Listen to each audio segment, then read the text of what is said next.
Greetings, welcome. So in the last video we were charging up these non-rechargeable alkaline batteries with pulsed electricity and seemingly having good success because they would go back up to 1.5 volts.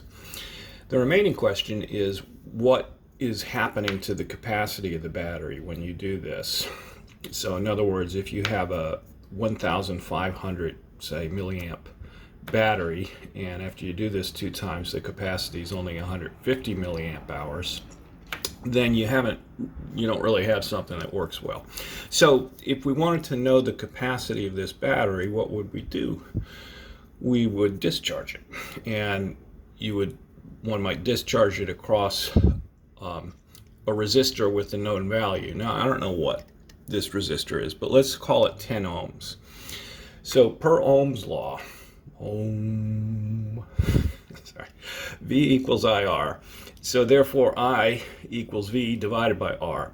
So if this is 1.5 volts and this is 10 ohms, then we know that we have 150 milliamps flowing from positive to negative. So that's the first thing, is you could plug this in and then you could confirm it maybe by putting a milliamp meter there, or a second way would be put a voltmeter across here, because of course the voltage isn't going to stay at 1.5 volts. So what you would do is, let's say with a meter, you put the meter here, this is at 1.5 volts. There's 150 milliamps flowing because it's at 1.5 volts and this is 10 ohms. So you come back in an hour and this is, say, at 1.4. Now the question then becomes, well, what was the average value during that hour? So you might say, well, it's probably like 1.45. So then well, there's at least 145 milliamp hours in here, because this thing went from 1.5 to 1.4. You can come back in another hour, measure it again, say 1.3. And so you say, well, there's another 135 milliamps that flowed during that hour. Add that to the 145, and what is that? 270, I guess, milliamp hours. And then you repeat that until the battery's dead. Now the problem with that is it's time consuming, and you got to keep going back. If you forget the battery's going to discharge too far, it would be better if you sampled it, say like every 6 minutes, but you'd be pulling your hair out just sitting by the battery, and then every 6 minutes, oh, let me jot that down, let me jot that down. So why don't we make the Arduino our scribe? Because this is really straightforward. I was originally thinking of trying to do it measuring the amps, but no, you don't even need to do that. Let's just measure the voltage here. We know the resistance, and have the Arduino jot down for us, and you could do it like once a minute. I think I'll sample once every 6 minutes, just because I'll want to put it in a spreadsheet, and then have it jot down for us what's going on. And the other neat thing there is that will give you the voltage discharge curve as well as the capacitance, because the voltage discharge, well, let me show you that. It's interesting. I'll show you that in a second. The voltage discharge curve is much different for different battery chemistry types. So if we spend a minute on this PowerStream page, their engineers were nice enough to share some experimental results with us. And the first thing you can notice is that the capacity of a battery isn't constant. It varies tremendously by the discharge rate. So with this Radio Shack Alkaline, it's 2.13 amp hours at 100 milliamp discharge. It's only 0.72 at a 2 amp discharge rate. And you see the same with the others. I don't know why these are blank. And the last thing, this E2 is a lithium metal, not an alkaline. So here's the first graph at 2 amps, and we can see what that looks like, and then 1 amp and a half amp, and then here's 2 of them at 100 milliamp discharge rate. So here now is the discharge graph for nickel metal hydrides, some nickel metal hydride batteries. And the thing to notice is they're not the same. the nickel metal hydrides just go down a little bit and then they stay there like a rock until they're just about discharged and then fall off the edge of a cliff. So if you were looking at something and like just considering the voltage, you'd say, my gosh, the voltage hardly changed at all. I did all this work, but you might have gone from there to there and discharged the battery 80 or 90%, but the voltage just stays like a rock right there. So each battery chemistry has its own discharge curve, and I'm pretty sure lithium ions look similar to nickel metal hydride. The lead acid batteries, I think, are fairly linear. They'll just go down like that, the voltage, as the capacity decreases. So what we want to try and do is see if we can, with the Arduino, sort of replicate something like this, but with some alkaline batteries that have been recharged with pulse electricity, and see, are they losing capacitance? And so each time it's going like that and like that and like that, and they're worthless. Or is the curve going to stay the same, or potentially it might even improve? I don't know. Got no idea. That's why we're doing it. All right, well, I've talked a good game so far, but now I actually have to build it. So how do you do that again? Just kidding. So what we'll start with, we're going to want LEDs. You want blinking LEDs. So let's just start with some blinking LEDs for when the thing is on and for when the thing is off. And once we have those working, then everything else pretty much should follow. And it's just a matter of putting in the code. So let's get started.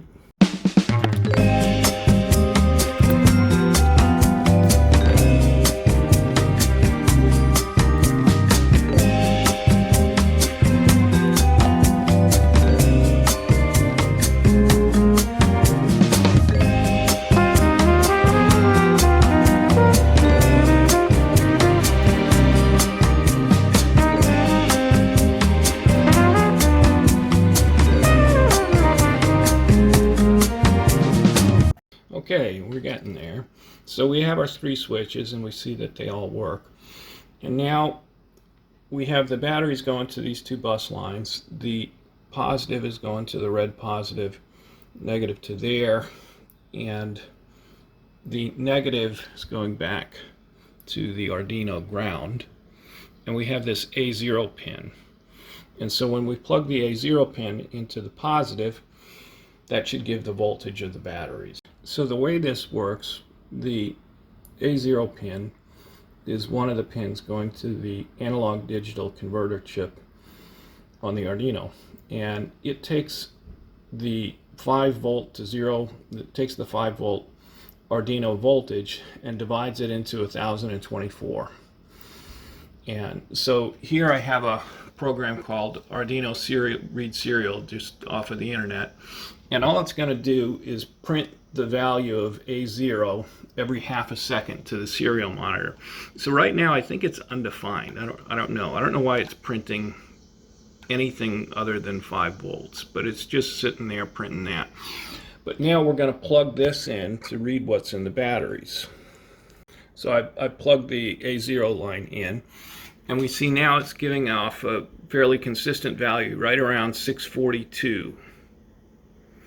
And so if we let's take a calculator here.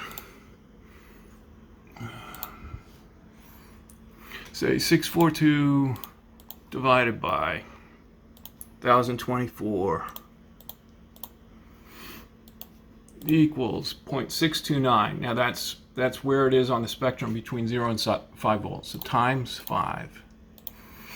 So we have, per the Arduino, 3.134 volts in the batteries. Now let's see what this meter says.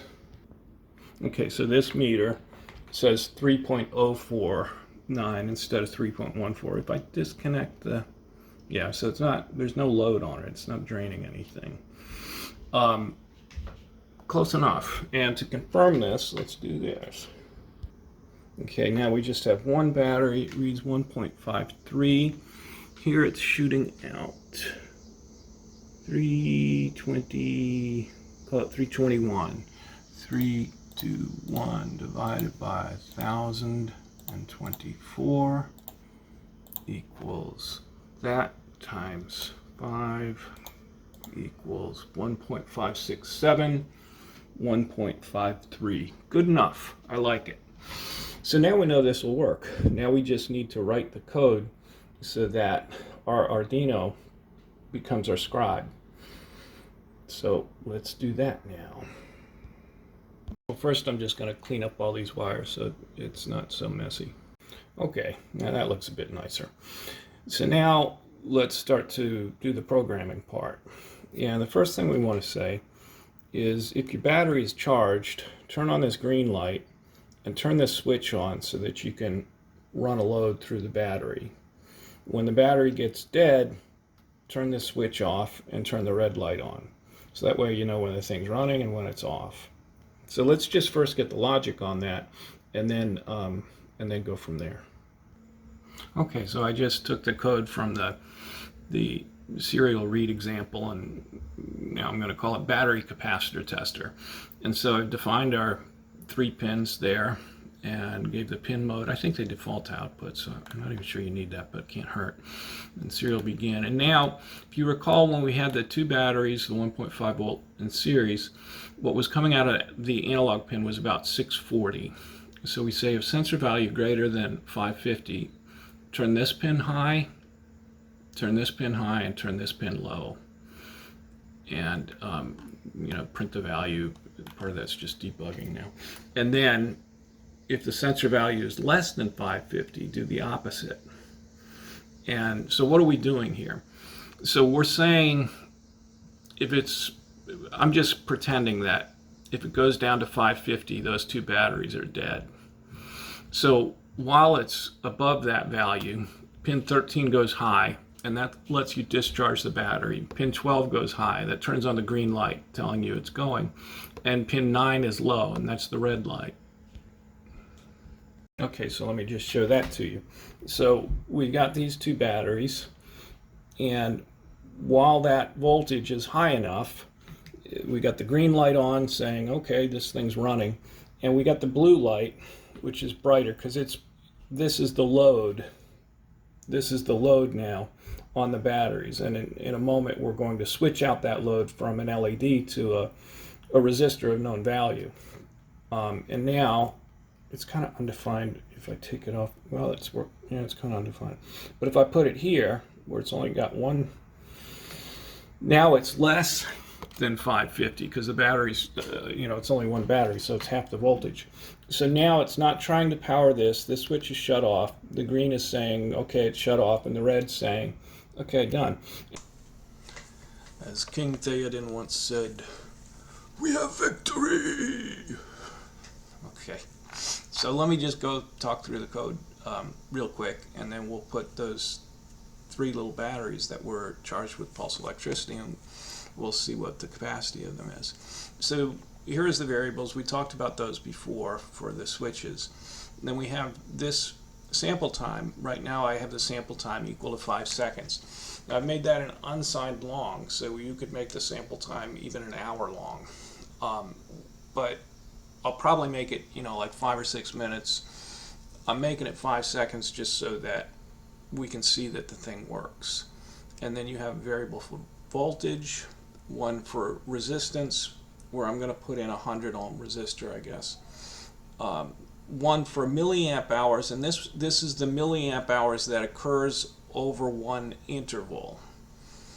And then total milliamp hours, and that's going to be you take what happened in that interval and add it to your total, and you keep a running tally.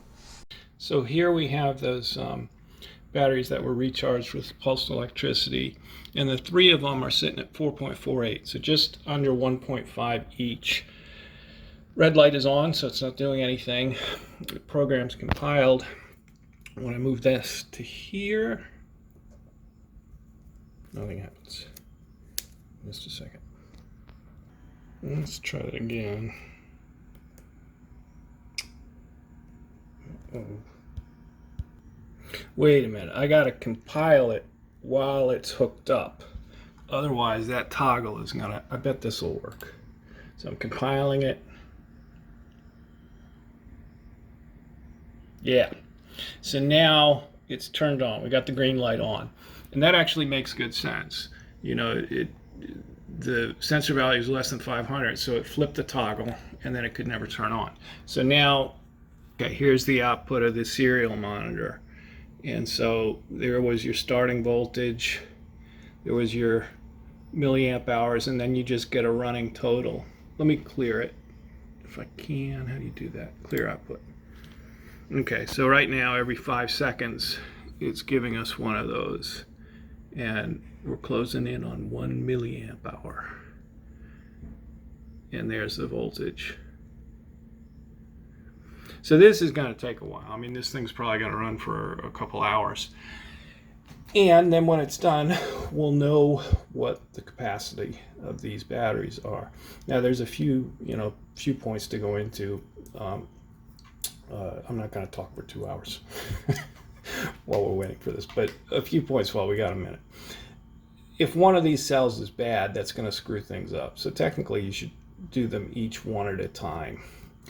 Now you do have another 5 ADC pins, so you could set this thing up with like 6 bays to test batteries, all 6 of them at the same time. Now what's another bell or whistle I'd want to add?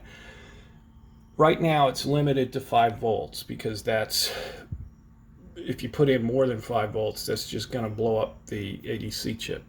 So what you could do, I mean, it would be very simple, is you just make a voltage divider. So in other words, this is going through 1K, have the voltage there, going there, and then another 1K, so you get half the voltage drop. Or you could make it drop, to a quarter the value or whatever. You just want to know what voltage divider you used. So that way, 12 divided by 4, you would put it to 3 volts. You could test 12 volt batteries, 9 volt batteries. And the other thing that's nice about this is I've got, well, let me show you. I've got this thing to charge batteries, and this will do a test of battery capacity. But it'll only work with lithium ion and nickel metal hydride. It's not going to work with non-rechargeable alkalines. And with this thing, you can get the capacity of whatever you want. It can be lithium ion, nickel metal hydride, alkalines, lead acid batteries, 9 volt batteries, 12 volt batteries. You could check the capacity of a lemon battery. That might be fun if you wanted to. I mean, what's the capacity in a lemon battery? I don't know. So this thing gives you a lot of flexibility. Another thing that it does for you is, right now I'm sampling it way too much, but if you sample like every 5 minutes, I mean, this would be even better, you just have to fit it in the spreadsheet, is you'll get the voltage discharge curve, like we talked about earlier, which you won't get with something like this. And the last thing, even as I think about it, you can sample down to milliseconds or microseconds. So you could take, like a 1 millifarad capacitor. You could take a capacitor, charge it to 5 volts, put it through like 100K ohm resistor or something like that, and you could figure out the capacitance of a capacitor the same way we're figuring out the capacity of the battery, and it wouldn't take so long either. So we're up to 5.6. Let's see if I can clear it again. We're up to 5.78 milliamp hours so far. So let me get back to you. Get back in a few hours, and we'll wrap this up. Okay, well, to wrap things up, there's good news and there's bad news. And so to give you the good news first is the Arduino battery capacity tester worked beautifully. I'm amazed. Usually you run into a gopher hole here or there, but this just worked fine first try. So that's nice. The bad news is we're sitting on a cool 101 milliamp hours for those 3 little batteries. So I'm not so optimistic about the pulse charging of alkaline batteries anymore. But who knows? I mean, I could do it again, and maybe it would be like 105 milliamp hours or something. I mean, out of the box, you'd expect like 900 or 1,000 milliamp hours for a AAA battery. So they're not in good shape. And I don't think I want to spend like a month trying to, can this work?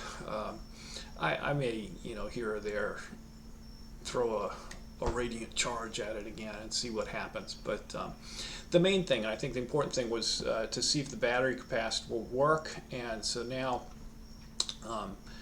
people have something useful that they can build with the Arduino, where if you want to test the capacity of a battery, really any kind of battery now, you can do it. So that wraps up this exciting episode of the Insight Project. So if you made it this far, and if you're enjoying the content, please remember to subscribe and like and comment. So thank you, boys and girls, and stay healthy, everyone. Bye-bye.